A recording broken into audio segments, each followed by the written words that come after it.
Hello everyone, welcome to our new video today. On my right hand is our newest product, it's the Countertop styling the Shawarma machines. And let me give you the overall dimensions first. Entire length of the unit is about like a 21 inches. And the overall depth is about like a 25 inches. And the height of the unit is about like a 25 and 3 4 inches. So we can see these units have two burners at the behind.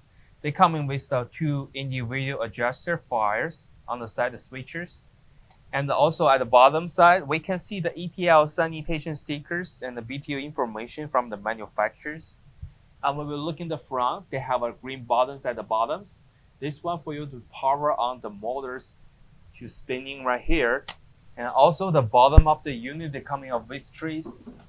You can slide it out and clean it any times. So the units coming with standard 110 plugs from the manufacturers, and also have a gas pipe connection at the behind.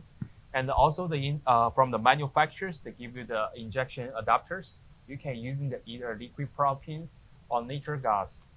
And also they do having a regulator connections for this one from the manufacturer too. And from the manufacturer books, they give you a manual book to guide you how to operate in the units. If you have more questions, feel free to contact with us. Thank you.